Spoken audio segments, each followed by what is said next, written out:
ke Pak Musa ya Pak. Sudah siap Pak Musa? Waktu Ya, sebelum kami mulai dari sekarang. Nah, saya izin share screen dulu Pak. Silahkan dimulai.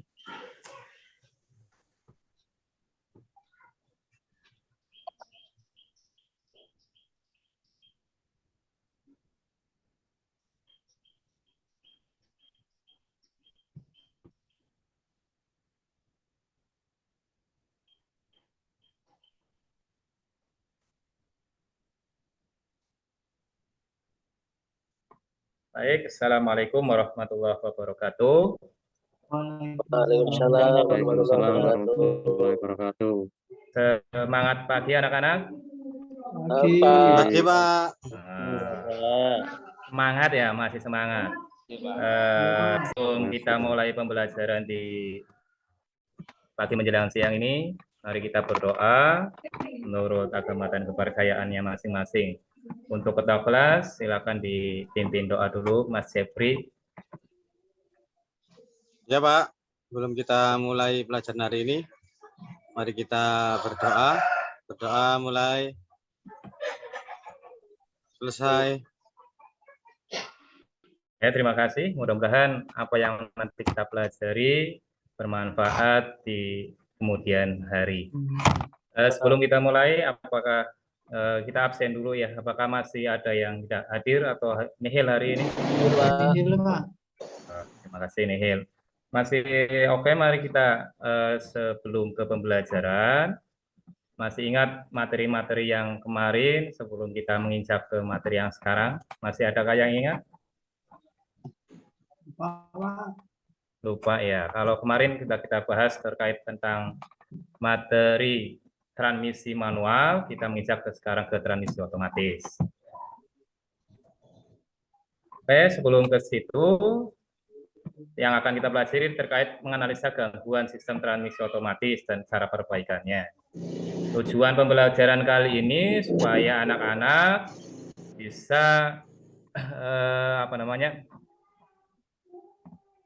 mendeteksi kerusakan-kerusakan pada sistem transmisi otomatis sesuai dengan SOP-nya. Kemudian tujuan yang keduanya bisa biar anak-anak dapat mengecek kerja pada sistem transmisi otomatis.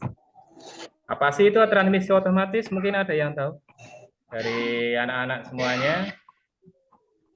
Ada yang tahu? Nggak perlu gigi, Pak. Nggak perlu gigi. Pak. Tanpa oper gigi ya, oper langsung jos, tinggal gas, tinggal gas. Nah itu tadi transmisi otomatis. Mungkin kalau di sepeda motor banyak sekali. Sekarang kita bahas ke konstruksinya. Nah, ini adalah beberapa konstruksi atau komponen-komponen yang ada di dalam sistem transmisi otomatis sepeda motor. Di situ ada crankshaft, ada primer sliding shaft, wake, secondary fixed, secondary sliding shaft, ada primary drift gear shaft, clutch housing, kemudian ada clutch carrier, dan ada V-belt, dan ada primer fixed shaft juga. Nah, ini adalah konstruksi CVT pada sepeda motor.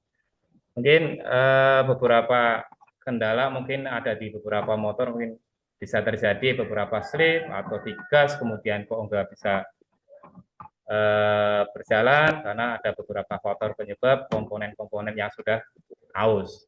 Ya, sebelum kita mendeteksi kerusakan-kerusakan di bagi kelompok, kita perlu mengetahui konstruksi CVT tersebut. Sebelum kita ke sana,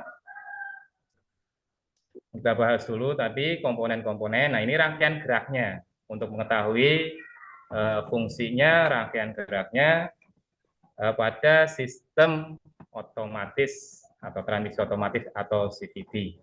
Jadi, di sepeda motor itu dari pertama gear starter, kemudian ke crank, case alurnya, kemudian ke puli primer, ke V-belt, ke puli sekunder, ke clutch carrier, ke rumah kopling, baru ke as roda gigi primer dan drift axle. Ini rangkaian yang ada pada sistem transmisi otomatis.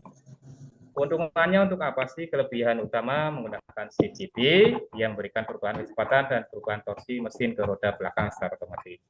Kemudian perbandingan rasio yang sangat tepat tanpa harus memindahkan gigi.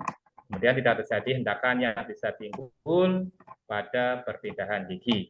Kemudian perubahan kecepatan sangat lembut dengan kemampuan mendaki yang baik. Itu anak-anak kelebihan utama pada sistem CVT. Belum kita ke pembelajaran berikutnya, mari nanti kita bagi kelompok untuk membahas konstruksi-konstruksi pada sistem transmisi, bagaimana cara kerjanya. Ya, mari nanti kita diskusikan, anak-anak nanti dibagi kelompok untuk mendiskusikan itu dan bagaimana cara memperbaikinya dan bagaimana juga cara menganalisa kerusakan-kerusakan yang ada pada sistem transmisi tersebut. Nah, ini beberapa cara kerja yang ada pada sistem transmisi otomatis. Nanti kita bahas bersama-sama atau kita diskusikan. Ada putaran langsam, mungkin seperti ini gambarnya. Nanti anak-anak bisa diskusikan seperti apa ketika putaran langsam, kemudian pada saat mulai berjalan, nah seperti ini, yang mulai membuka seperti apa, kemudian pada saat putaran menengah juga sama, posisinya puli depan dan puli belakang seperti apa, dan pada saat putaran tinggi. Seperti ini, agak otomatis. Ini ada beberapa cara kerja pada sistem transmisi otomatis. Oke, mari saya bagi kelompok ya untuk mendiskusikan itu, mendiskusikan terkait komponen dan fungsinya, kemudian cara kerjanya pada tiap putaran mesin dan bagaimana cara mendeteksi kerusakan-kerusakan yang terjadi pada transmisi otomatis. Oke, ketua kelas silakan diambil LKPD-nya. Saya bagi beberapa kelompok atas beberapa kelompok ya. Atas beberapa kelompok, satu kelompok terdiri dari 3 sampai 4 anak. Ketua kelas Pak Mas Jeffrey silakan dibagi LKPD-nya untuk berdiskusi terkait masalah-masalah yang tadi Bapak sampaikan. Siapa? Ini Pak, sudah Pak. Sudah ya. Silakan didiskusikan terkait masalah yang tadi. Kemudian saya beri waktu sampai 5 menit ke depan untuk diskusi. Nanti ketua kelompok dan beberapa kelompok yang lainnya saling presentasi dan menanggapinya. Bagaimana, sudah? Sudah Pak. Ada yang sudah? Oke. Kalau sudah, nanti silakan salah satu kelompok untuk presentasi hasil diskusinya. Mas Rois kelompoknya mungkin? Belum Pak. Belum. Mas Jeffrey? Ya Pak, sudah Pak. Ya, silakan dipresentasikan hasil diskusinya. Nah, ini berdasarkan hasil diskusi dengan teman-teman satu kelompok Pak. Pada CVT itu yang sering terjadi kerusakan itu biasanya itu Pak, rollernya Pak aus Pak, cepat aus Pak. Terus kemudian pada kibel Pak, itu juga pada saat pembongkaran dan pemasangan mungkin tidak sesuai SOP sehingga bisa slip juga Pak. Saya kira itu Pak dari kelompok saya Pak. Terima kasih. Terima kasih Mas Jeffrey dan teman-teman yang sudah berdiskusi dengan mempresentasikan. Dari anak-anak yang lain, barangkali memberi masukan terkait hasil diskusi yang Mas Jeffrey sampaikan tadi. Mas Heru, barangkali ada masukan terkait hasil diskusinya tadi? Tidak Bapak, sepaham Bapak. Ya, Paham ya. Mas Rois, mungkin Mas Rois dari kelompoknya? Paham Pak, sudah Pak. Paham ya. Oke. Kalau sudah paham semuanya, mungkin kita bisa menarik kesimpulan. Oke, anak-anak ada yang bisa memberikan kesimpulan dari hasil yang tadi kita pelajari atau kita diskusikan? Barangkali ada yang bisa menarik kesimpulan. Barangkali Mas Jeffrey menarik kesimpulan yang tadi pelajari sambil kita nanti disimpulkan bersama-sama. Ya Pak, menurut saya simpulan dari pembelajaran CPT ini itu Pak, perawatannya memang harus berkala Pak. Itu Pak. Ya siap. Oke ya. Jadi sebelum kita ke merawat, mungkin harus tahu dulu beberapa komponen yang tadi seperti ada poros depannya, CVT-nya, rollernya, komponen-komponen yang lainnya. Paling tidak biar mengetahui kerusakan-kerusakan yang terjadi dan langkah perbaikan apa yang harus dilakukan. Sebelum ke selanjutnya, mungkin tadi sudah ditarik kesimpulan. Mungkin ada pertanyaan lagi terkait kebingungan yang tadi sudah kita pelajari, anak-anak? tidak ada Pak. Tidak ada ya. Mudah-mudahan apa yang telah Pak Guru sampaikan bisa bermanfaat untuk Anda semuanya di kehidupan sehari-hari, terutama yang punya motor metik. Sebelum ke selanjutnya mungkin ya dari pembelajaran berikutnya ini nanti ada tugas yang harus dikerjakan. Silakan Mas Ketua, soalnya bisa dibagikan. Sudah ya? Sudah Pak. Ya sudah Pak. Ya, oke.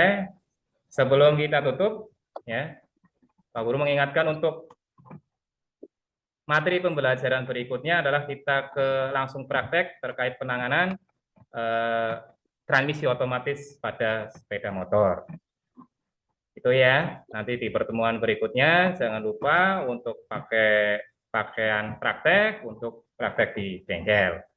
Sebelum kita tutup, ya nanti anak-anak bisa merapikan kondisi kelas biar seperti semula.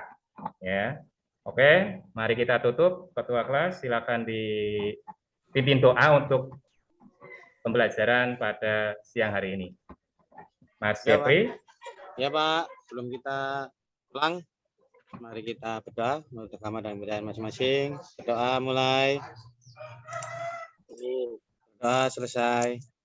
Anak-anak, terima kasih atas waktunya. Mudah-mudahan ilmunya bermanfaat untuk Anda semuanya dan di kehidupan yang sehari-hari. Terima kasih. Assalamualaikum warahmatullahi wabarakatuh. Waalaikumsalam warahmatullahi wabarakatuh. Waalaikumsalam warahmatullahi wabarakatuh. Terima kasih Pak.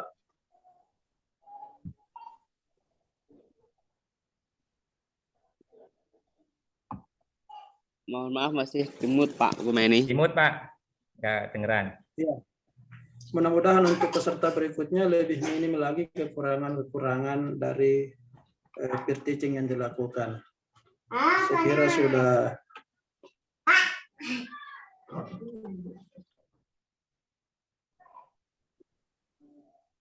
Mute, Pak. Kemut Pak.